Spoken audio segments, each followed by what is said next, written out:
yesterday, and it was the Dia de los Muertos Yeah. party. It was really beautiful because it was a carnival for the dead. Yeah, It's yeah. beautiful. And I would think it's very symbolic, to watch Frankenstein one day after in this spirit. Sí, Because I think we have you Mexican, but also Latin people have a different relationship with Yes. with death. Sí. Like we celebrate. totalmente. There's Halloween, of course, but did it interfere in your? No, no interfirió, ayudó.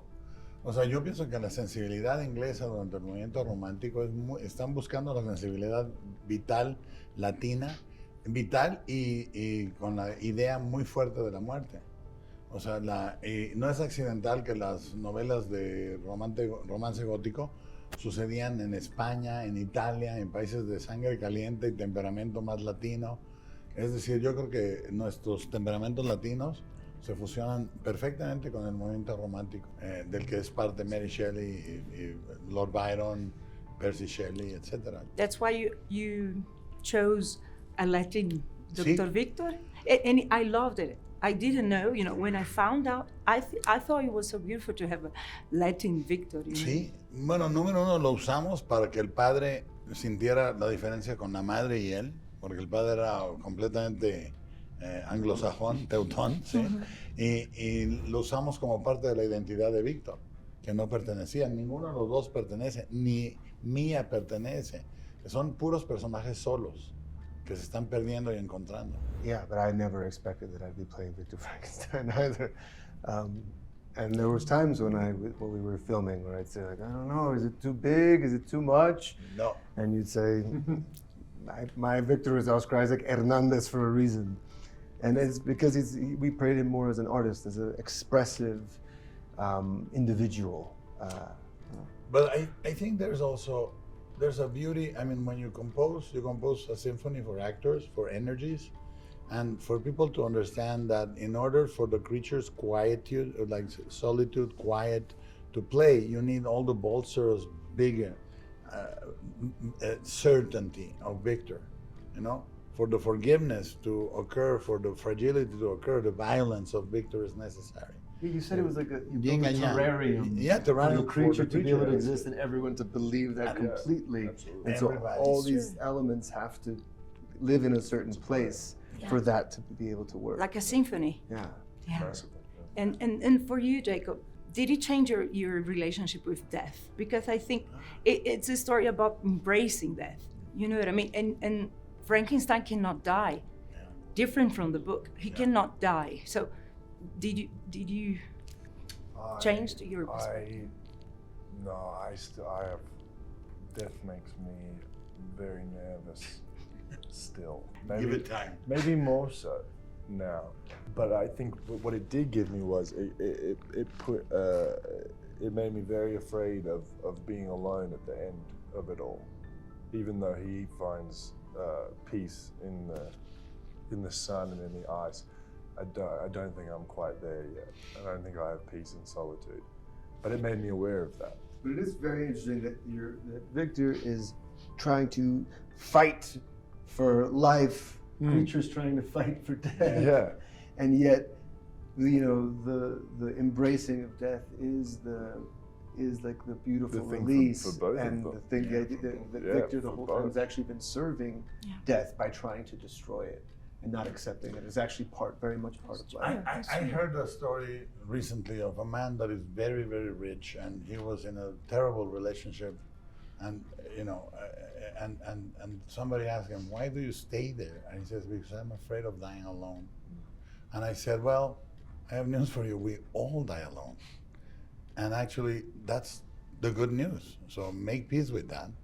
And then you can be with a better person when you're alive. Don't plan your life on the base of your death. Die alone, but live with someone. That's the Latin way of Death apologist. Yeah. Yeah, that's true. That's Right? true. I agree. And also vulnerability. Like I've heard you talk about this as well. Like the creature is like a baby, and he's vulnerable and tender. I felt like hugging him. Yeah. How did you create this? How did you put yourself in a vulnerability, please? But I think what is beautiful, And I wish, I mean, the screenplay may have had something to do with it, but I wish I had anything to do with it on the day-to-day. The way he tracked that creature from baby to adolescent to adult to fully formed man, human, it was very touching to see.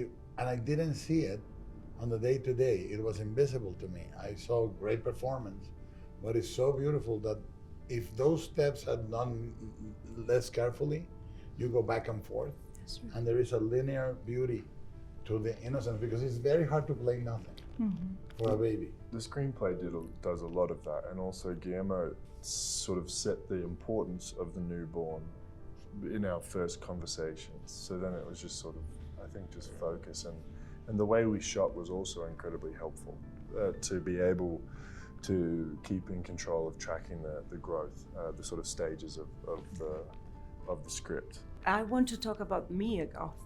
Mm-hmm. And Mia is really loved in Brazil. Her grandmother is Yes, a famous of course, Brazilian yeah. actress. But I really like that he chose her because she's not a perfect, Mm-hmm. you know, Yeah, I would like say a- she's not a doll. She's a Yeah. different, you know, she could be in Tim She- Burton's, She you know. has an oddity to her, but I think that's, I mean, when somebody says, I believe myself to be as alien as a butterfly and as beautiful but as strange, you better believe that with the persona and the soul of the person. And Mia, one of the greatest gifts that she gave to this movie is the way she looks at the creature.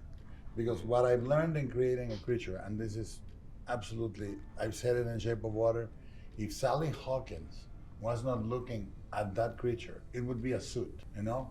And if Mia didn't pour all her hopes and identification on the creature, and the creature played it to her, there would not be, I mean, we have such a synthetic amount of time to make them identify each other as equals that they have to be truthful. There's no room for artifacting, and the oddness is part of it. You know, she does not belong in those dresses. She does not belong on those dinners. She doesn't belong in those dances, and neither does the creature. So, the love stories often are, people say you fall in love with people that are similar to you. It's people that are broken in a similar way to you. You identified loneliness. This is the type of loneliness, and you fall in love with the other loneliness. And I think they both do that. Do you agree? Yeah, I almost started crying when you just said that. I'm like, it's true. It is true. More for a Latin man. Yeah, even more for me.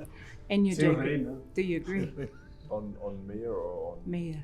Mia to me has the ferocity of Jenna Rollins. I mean, she's an unbelievable. She was like a flame. Yeah, you couldn't catch it. and you can't couldn't tame catch it. it. You just film But it. you can Yeah. you can bet that it's going to be true. Yeah. You know, every single time. That's why I think Yeah, she she's, cares Yeah. so deeply.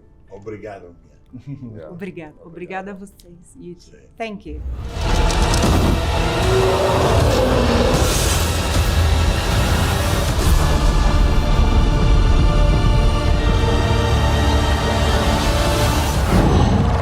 Whoa.